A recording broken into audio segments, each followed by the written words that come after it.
며칠 전에 삼성그룹에서 고위직 임원들 인사 발표를 했습니다. 그 인사 발표를 했는데 이게 이제 뉴스가 됐죠. 30대에 4명이 상무로 발탁이 되고요. 40대에 10명의 사람이 부사장으로 승진 발표가 되었습니다. 이 30대, 40대가요, 해봐야 과장이고 부장 정도 해야 될 텐데, 이 삼성에서 아주 획기적인, 혁신적인 그런 변화를 주었죠. 이 세계 경쟁, 세계 경영, 치열한 경쟁 속에서 현재처럼 지금까지 했던 대로 하면 안 된다는 거예요. 남들하고 똑같이 하면 안 된다는 거예요. 발상의 전환. 젊은 세대도, 젊은 사람들도 더 능력이 탁월하면은 들어서 그 자리에 세우는 거죠. 그죠? 그래서 나중에 알고 보니까 이 30대 혹은 40대 이렇게 일하시던 분이 상무가 되고 부사장이 되었는데요. 그 분야에서 휴대폰이면 휴대폰, 이런 TV 스크린도 그렇고요. 여러 이런 분야가 있잖아요.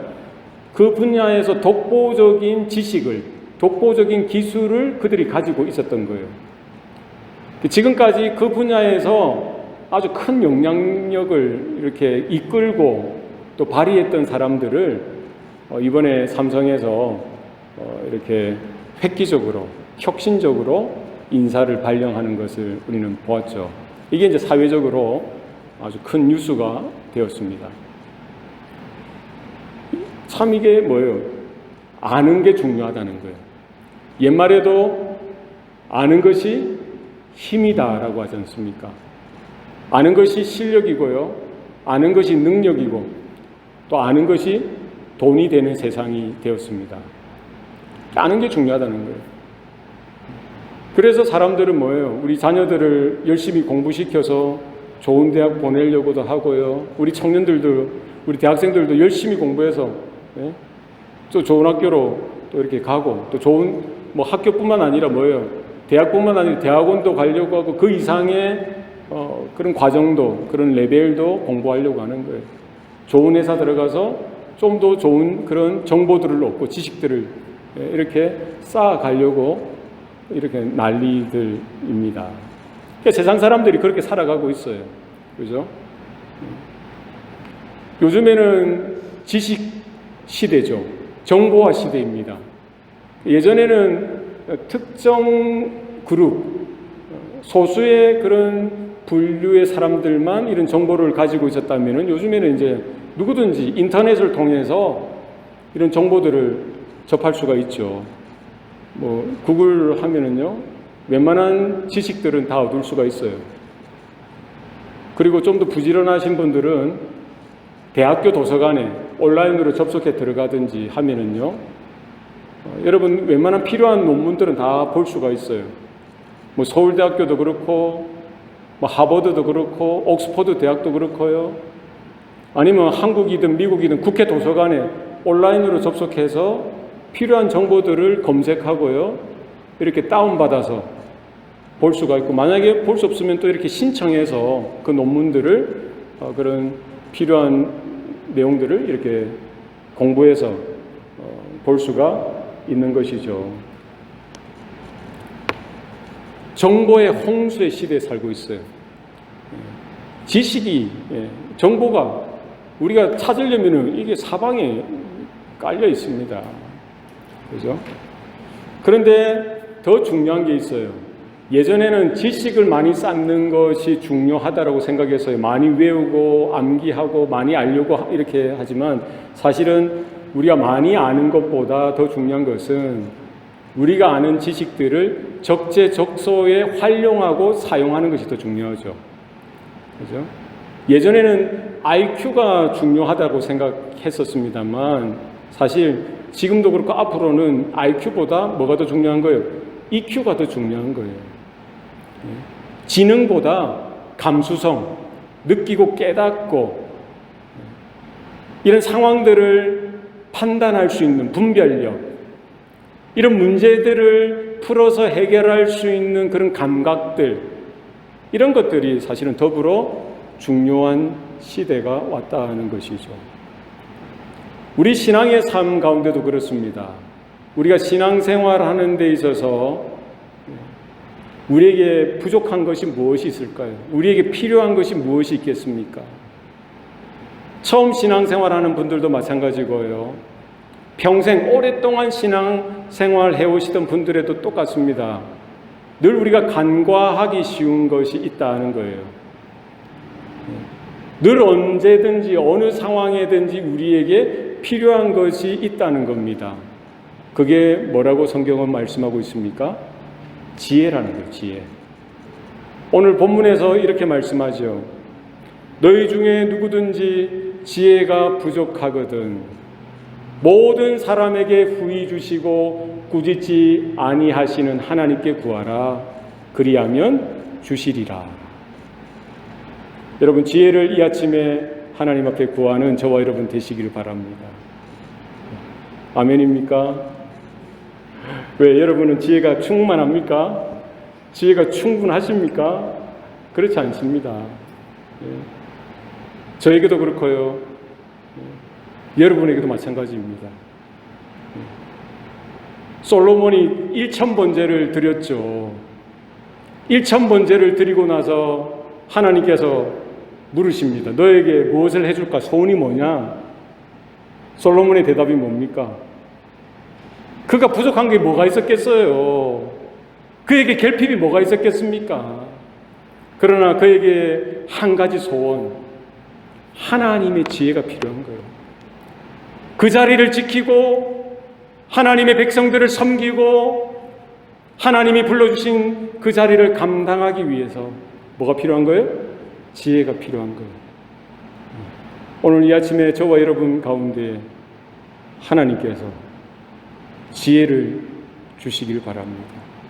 지혜의 영을 충만하게 부어주시기를 여러분 간구하시고 기도하시고 받아 누리는 저와 여러분 되시면 좋겠습니다. 지혜는 뭡니까? 여기서 말하는 지혜는 뭘까요? 너희 중에 누구든지 지혜가 부족하거든 이렇게 말씀하고 있죠. 누구를 향해서 권면하고 있어요? 누구를 향해서 말씀하고 있습니까? 세상 사람들을 향해서 말하고 있는 거 아니죠. 예?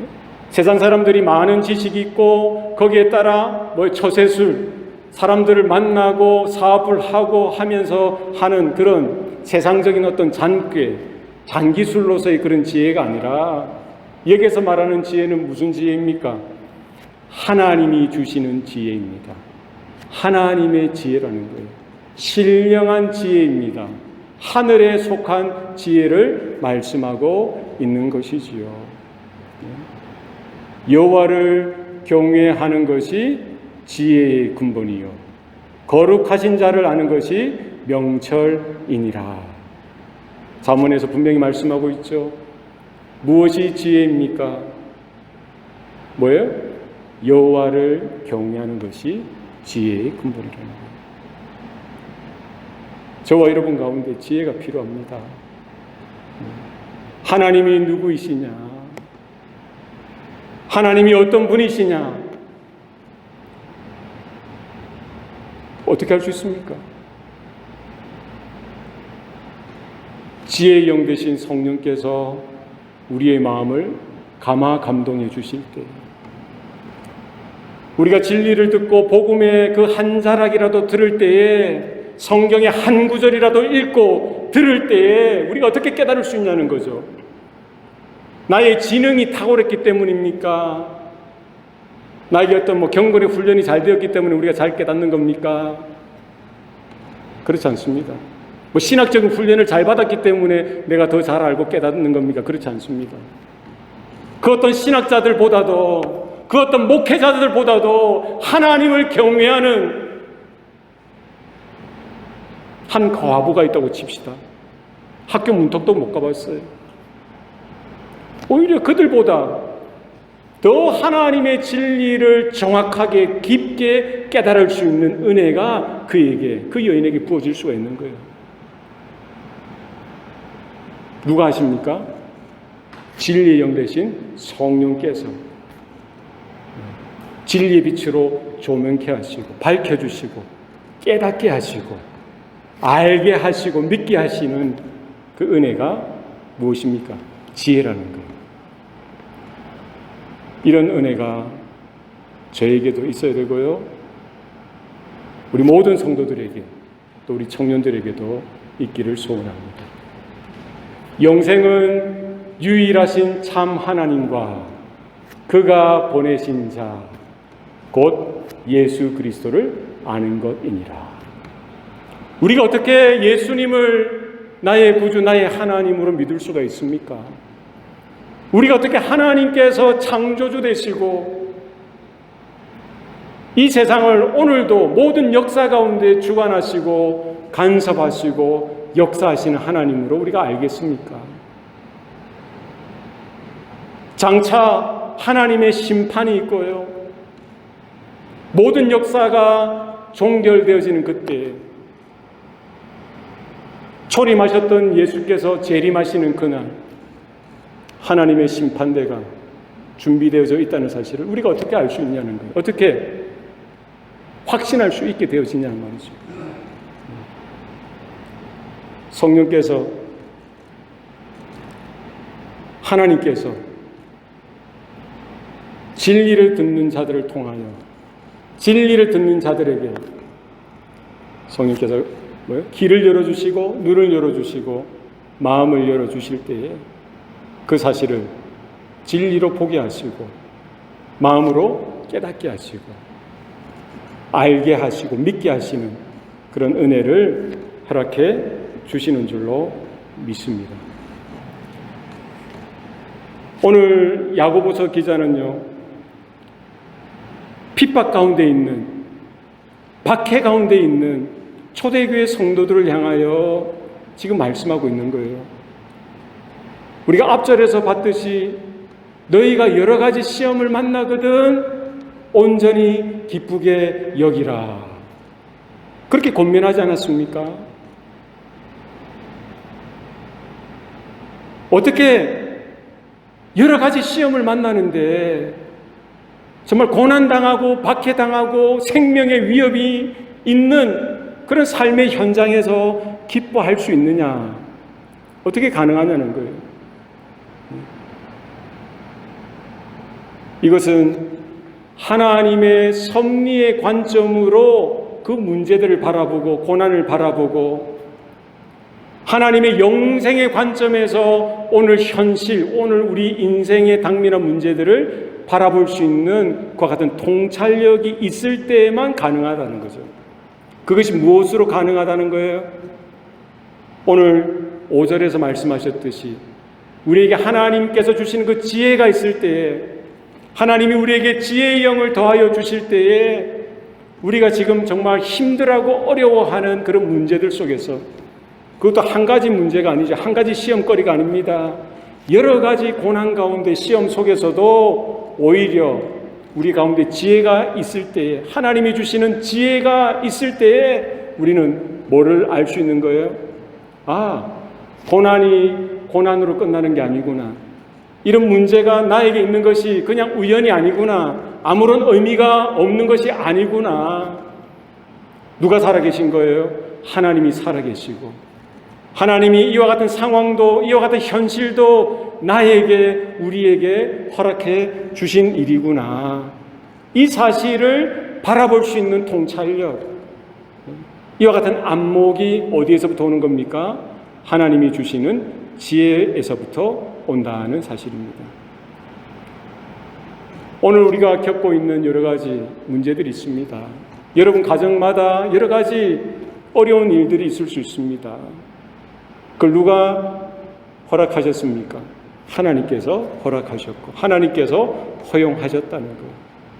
이런 문제들 속에서 어떻게 우리가 믿음을 잃지 아니하고 낙심하지 아니하고 절망하지 아니하고 오히려 야고보 기자를 통해서 우리에게 말씀하셨듯이 온전히 기쁘게 여기고 인내를 이루어서 하나님이 받으실 만한 정도로 전혀 부족함이 없는 제물로서 예배자로서 하나님 앞에 준비되어지고 드려질 수 있느냐. 뭐가 빠지면 안 된다는 겁니까? 우리 안에 지혜가 빠져서는 안 된다는 겁니다. 이런 지혜를 교회 모든 성도들에게 주님께서 허락해 주시기를 소원합니다. 평생 필요한 거예요. 평생 필요한 거예요. 하나님과 나와의 관계에 있어서 하나님께서 나의 인생 가운데 어떻게 개입하시고 간섭하시는지에 대해서 우리가 바라볼 수 있는 그 통찰력, 그와 같은 시각, 안목이 하나님이 주시는 지혜로부터 말미암는다는 사실을 우리는 깨달아야 하는 것이죠. 시편 기자가 이렇게 이야기합니다. 어리석은 자는 말하기를 하나님이 없다 하는도다. 세상에 많은 사람들이 그렇게 생각하고 있는 거예요. 하나님이 있긴 어디 있어. 어리석으니까 그것을 발견하지 못하는 거예요. 어리석으니까 이 태양을 보고도 태양을 만드신 이가 존재한다는 사실을 모르는 거죠. 달을 봐도 별을 봐도 무감각할 수밖에 없죠. 자연 만물을 봐도 마찬가지입니다. 바다를 봐도 폭포를 봐도 마찬가지예요. 제가 예전에 나이아가라 폭포를 한번 본 적이 있어요. 물론 그 근처에 살았었습니다. 제일 처음에 봤을 때 제 그 감정이 어떠했는지 여러분 아세요? 폭포를 밖에서 옆에서 볼 때는 그냥 그 폭포가 야 대단하다 이랬는데요. 배를 타고 폭포 저 앞에까지 갔는데 웅장하게 쏟아지는 그 물벼락을 보면서 할렐루야 할렐루야 주님의 높고 위대하심을 내 영혼이 찬양하네. 와, 하나님 위대하시다. 하나님 입장에서 보면 그 폭포, 나이아가라 폭포 해봐요. 아무것도 아니죠. 그러나 저희 입장에서 보면 그 웅장한 폭포가 쏟아지는데, 야, 하나님이 태양도 지으시고 별도 달도 우리가 이름 모를 그 행성들도 다 빚으시고 만드셨던 그 하나님께서 내 눈앞에 쏟아지는 그 웅장한 폭포 또한 만드셨다는 생각을 하게 되는 거예요. 이게 어떻게 가능한 거죠? 하나님이 지혜를 주시는 거예요. 깨닫게 하시고 믿게 하시고 알게 하시고 고백해 하시고 찬양케 하시는 거예요. 우리가 처음 예수 믿을 때도 마찬가지죠. 영적으로 성장하고 자라가고 신앙생활하는 이런 삶의 여정에도 마찬가지입니다. 우리에게는 늘 언제나 결핍하기 쉬운, 부족하기 쉬운, 우리가 놓치고 간과하기 쉬운 것이 있는데 이게 지혜라는 거예요. 특별히 고난을 당하고 여러 가지 시험 속에 있는 교회들, 성도들 속에 필요한 것이 뭐예요? 지혜라는 거예요. 하나님이 지혜를 주셔서 처음 하나님께서 불러주실 때에도 예수님을 깨닫게 하시고 2000여 년 전에 나를 대신해서 나를 위해서 십자가에서 피 흘려 죽으셨던 그 예수님, 바로 그 예수님과 함께 나도 함께 십자가에 못 박혀 죽었다는 사실을 깨닫게 하시는 것도 뭐예요? 하나님의 지혜죠. 그러나 오늘 힘겹게 살아가는 오늘 삶의 현장 가운데서도 하나님이 주인 되신다.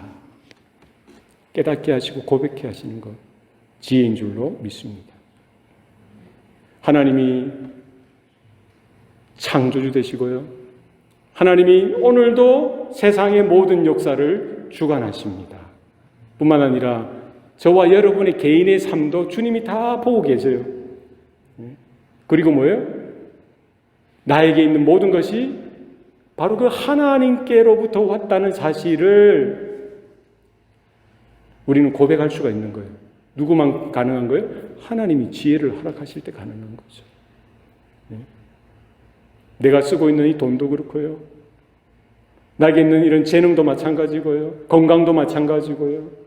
우리에게 있는 시간도 마찬가지고 생명도 마찬가지고 내 것이라고 주장하고 내 것이라고 여겼고 내 것이라고 알고 있는 모든 것들 다 어디에서부터 온 거예요? 원천적으로 따지면, 본질적으로 따져 들어가면은 그 모든 것이 어디에서부터 왔어요? 하나님께로부터 왔다는 거예요. 하나님께서 주셨다는 거예요. 이것을 세상 사람들은 인정할 수 없죠. 인정하지 못하죠. 그러나 우리 교회 안에 있는 사람들, 성도들조차도 인정하지 않고 살아가는 분들이 있어요. 이걸 놓치고서 그냥 자기 것인 줄 알고 살아가는 분들이 있다고요. 얼마나 어리석은 거예요. 그렇죠? 그 어리석은 거죠. 만약 하나님이 나에게, 우리에게 지혜를 주셨다면 분명한 거예요. 사실 우리가 언제 가장 분명하게 알 수 있습니까? 이 사실을 언제 가장 확실하게 알 수 있어요? 언제 알 수 있을까요? 네. 언제 알 수 있죠? 죽을 때 알 수 있어요. 죽을 때. 숨이 딱 멎으면은 알 수 있어요. 내 주머니에 있는 휴대폰도 못 들고 들어가는 거예요. 그죠? 돌아갈 때. 옷도 못 가져가요. 신발도 못 가져가요. 내 타고 다닌 차도 못 가져갑니다. 예? 욥이 고백했듯이 내가 적신으로 왔사오니 적신으로 돌아가리라. 그게 욥의 고백만이 아니라 뭐예요? 우리의 고백되어지길 원합니다. 하나님이 지혜 주시면 이걸 깨닫게 하시고 고백해 하시고 그 사실에, 그 진리에 입각하여서 살 수 있게 되어지는 거예요. 그 내가 아니니까 누구 거예요? 하나님 거죠. 네? 하나님이 우리에게 허용한 그 인생, 일생, 어떤 분에게는 짧은 인생일 수도 있고 어떤 분에게는 70, 80, 90, 100 백수를 넘으신 분들도 있죠. 어쨌든 길고 짧든지 간에 그 시간을 하신 만큼 생명의 주인 되신 하나님께서 그 인생을 허락하신 것만큼 그 인생 동안에 누리고 있는 모든 것들도 누가 주신 거예요? 하나님이 빌려주신 거죠. 맡겨주신 거죠. 그죠? 이 사실이 인정되어진다면 이 얼마나 편하겠어요. 하나님 건데 이게 인정이 안 되는 거예요. 네? 저조차도 그렇죠. 어리석은 거예요. 성경에서 죄의 동의어는요 뭘까요? 죄의 동의어. 죄의 동의어는요 불신앙이다, 불순종이다 할 수 있겠죠. 그러나 죄의 동의어는 어리석음이에요. 어리석음. 하나님이 창조주 되심을 알지 못하는 것, 인정하지 못하는 것, 얼마나 어리석습니까? 하나님이 살아계시고 지금도 역사하신다는 사실을 알지 못하는 것, 깨닫지 못하는 것, 어리석은 거죠. 언젠가는 나의 인생의 마지막 날이 있다는 사실, 그 분명한 사실인데 거기에 대해서 알려고도 하지 않고 준비하려고도 하지 않고요, 깨닫지 못하는 거예요. 그 너머에 하나님의 심판의 때가 있다는 사실을 우리는 막연하게 그냥 생각하고 준비하지 않는다면은 뭐 하는 거예요? 어리석은 거예요.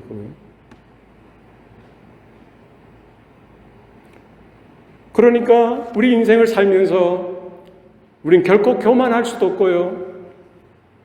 결코 열등감을 가지고 살아서도 안 된다는 거예요. 행여나 우리 가운데 성공하고 여러분이 많은 돈을 벌고 큰 기업을 경영하는 그런 위치에 선다고 합시다. 그때 하나님께서 오늘 야고보서 1장 5절에 주신 이 말씀이 여러분 가운데 있기를 원합니다. 하나님이 그때도 여러분에게 지혜를 주셔서 깨닫도록 하셔야 되는 거예요. 알도록 하셔야 되는 거예요.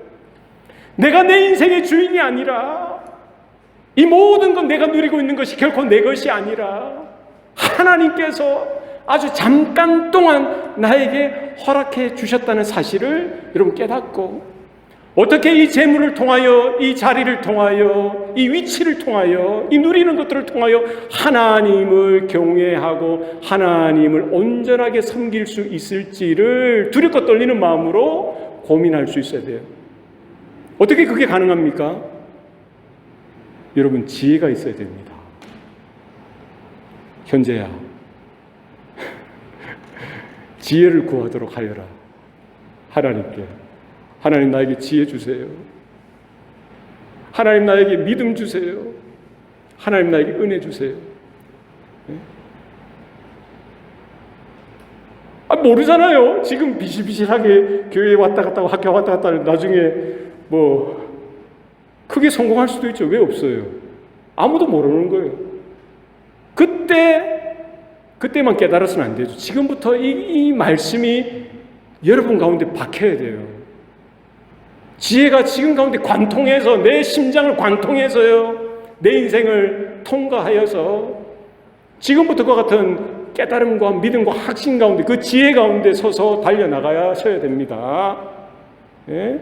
지금도 깨닫지 못하는데 지금도 인정이 안 되고 지금도 믿지 않는데 그런 지혜가 없는데 나중에 돼서 뭐 그 정상의 자리에 섰을 때 하나님 지혜 구해야지 사실은 늦은 감이 있죠.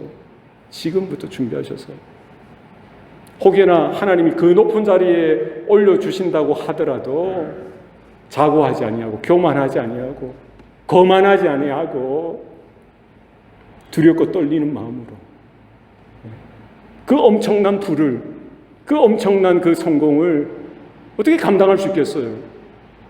솔로몬이 하나님 앞에 지혜를 구하였듯이 하나님 지혜 주세요. 이것을 감당할 수 있는 지혜 주세요. 그래야 겸손하여 하나님을 섬기고 하나님의 나라를 섬기는 저와 여러분 되었으면 좋겠습니다. 혹 반대의 상황도 있을 수 있죠. 오늘 초대교회 성도들이 그렇죠. 너희가 여러 가지 시험을 만나거든 이것은 그냥 미사여구가 아닙니다. 초대교회 성도들이라고 하면 누구든지 다 예수 믿는 것 때문에 여러 가지 시험에 걸려 있어요. 그건 그냥 우리가 느끼는 그런 시험 정도가 아닙니다. 존재의 위협을 받고 있고요. 생명의 위협을 받고 있는 그와 같은 고난과 박해와 시련과 환난과 역경 가운데 그것을 시험으로 받고 있는 그들이죠. 우리는 그 수준이 아니더라도 만약에 우리가 이 땅에서 뭐 준비를 했던 시험이 떨어진다든지 뭐 장사를 시작했는데 비즈니스를 시작했는데 잘 안 된다든지 실패한다든지 그때도 마찬가지예요. 그때 난 왜 이래 원망하고 누구 탓하고 불평하고 낙심하여 절망하는 것이 아니라 오늘 본문의 말씀을 통해서 우리는 하나님의 지혜를 구하고 하나님의 지혜의 관점에서 하나님의 영생의 관점에서 하나님 나라의 그 안목에서 내 현실을 바라보고 들여다볼 필요가 있다는 거예요. 내가 실패한 것, 이 실패 자체로 끝나는 것이 아니죠. 이게 무의미한 게 아니라 왜 하나님께서 나에게 이와 같은 형편을 허락하셨나? 이와 같은 절망할 수밖에 없는 상황들을 나에게 허락하셨느냐? 뭐로 봐야 되는 거예요?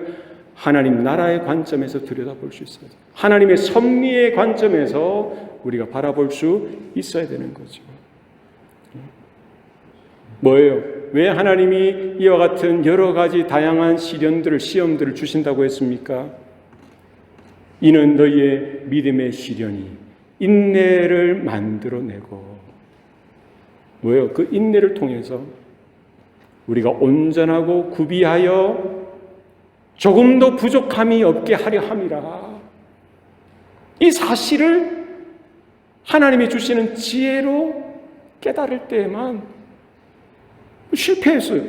그러면 사람들 만나기도 그렇고 그렇지 않겠어요?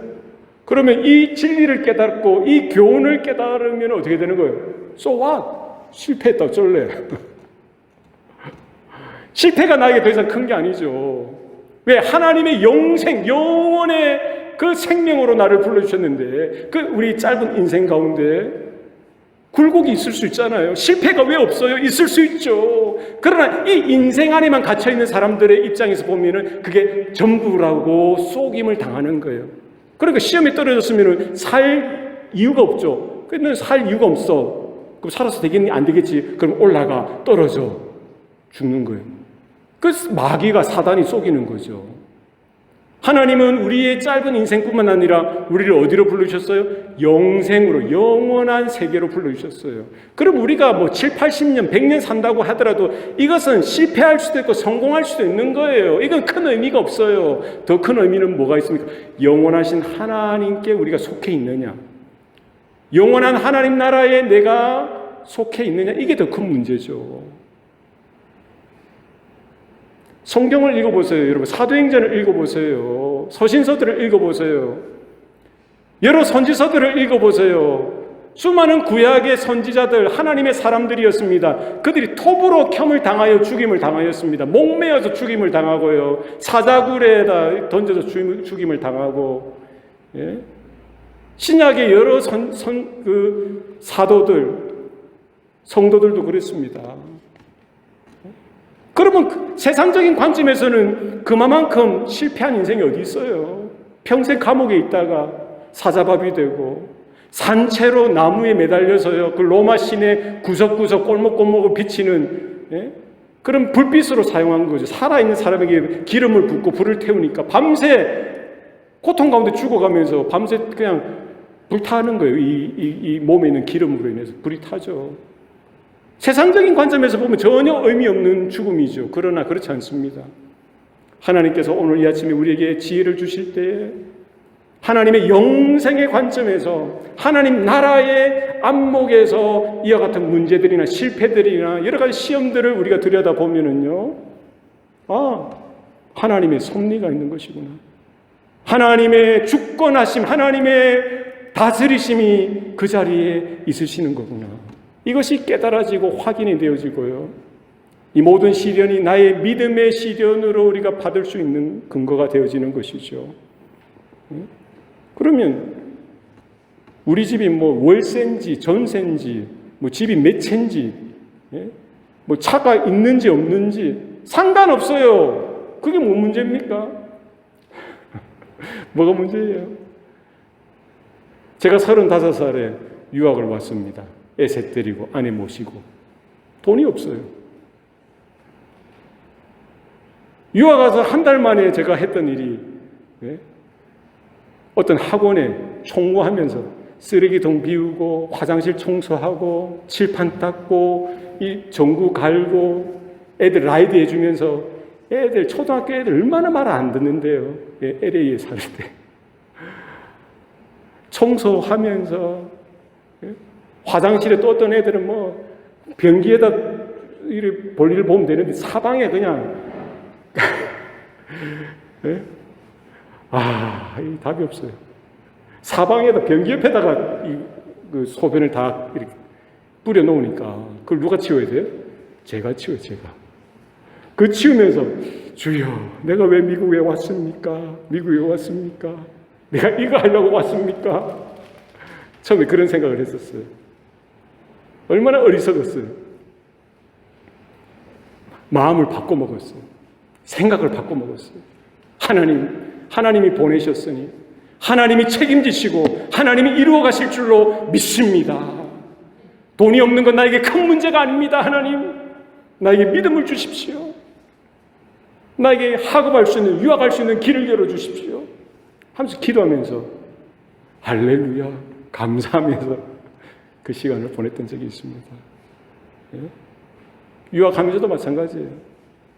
다들 방학 때니까요, 다 목사님 자녀들, 뭐 장로님 자녀들 방학 때니까 다 휴가를 가요. 휴가를.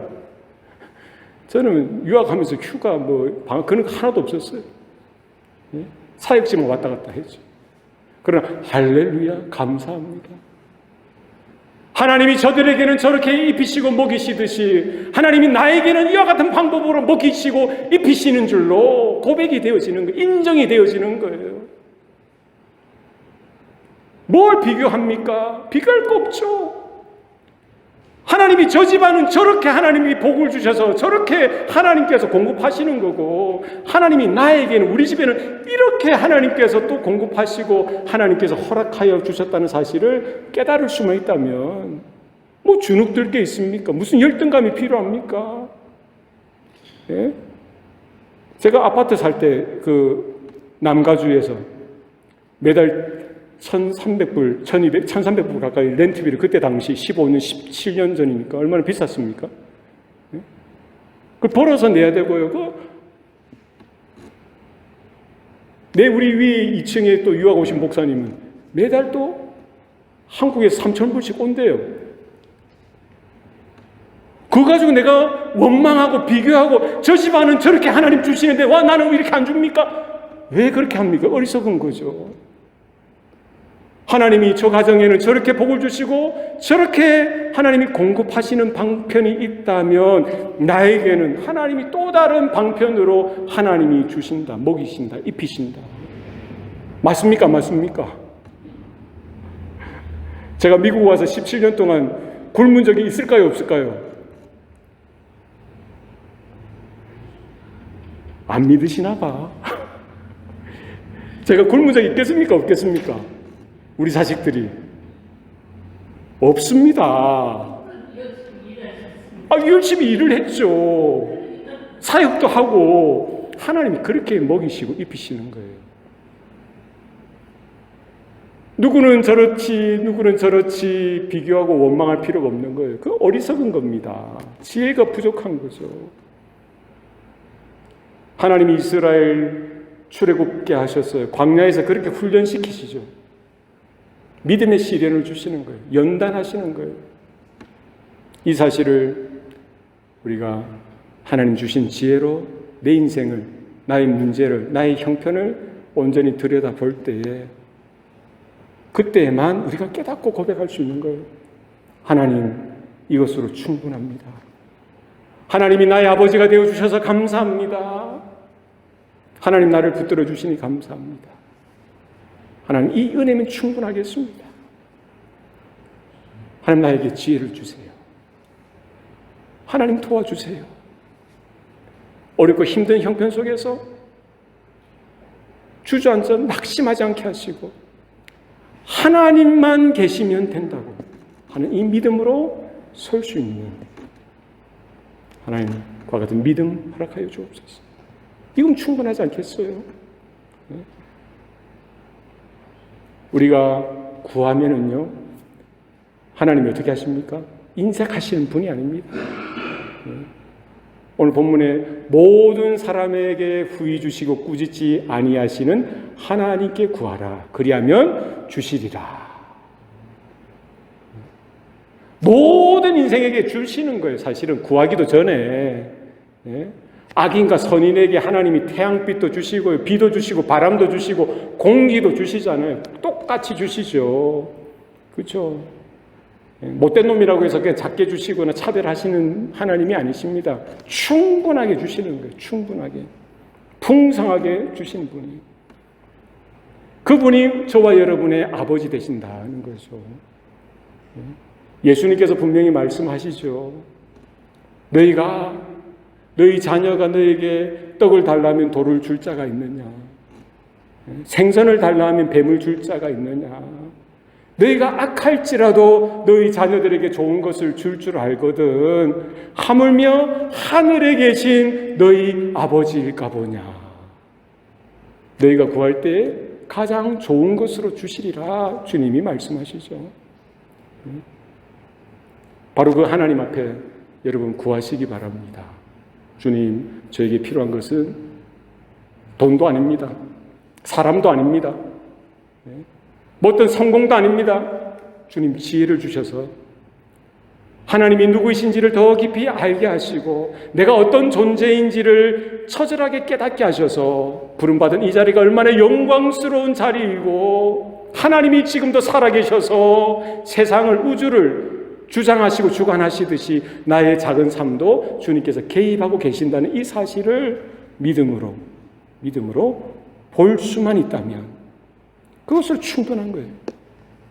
하나님 이 지혜를 주셔서 어떤 형편 속에서도 하나님을 부인하지 않게 하시고 주님 따라가는 그 일을 멈추지 않게 하시고 주님 다시 오시는 그날까지 본향에 이르는 그 순간까지 나의 이 마지막 숨이 멈춰지는 그 순간까지 믿음을 고백하고 예수 그리스도를 자랑하고 하나님의 영광을 위하여 살아가는 그와 같은 믿음의 사람 될 수 있도록 하나님 지혜 주십시오. 그 지혜로, 그 은혜로, 그 하나님의 비밀 되신 그리스도로 충분한 저와 여러분의 삶이 되시기를 축복합니다. 기도하시겠습니다. 살아계신 아버지 하나님, 오늘도 우리에게 생명 주시고 또 구원의 은혜를 베풀어 주시니 감사합니다.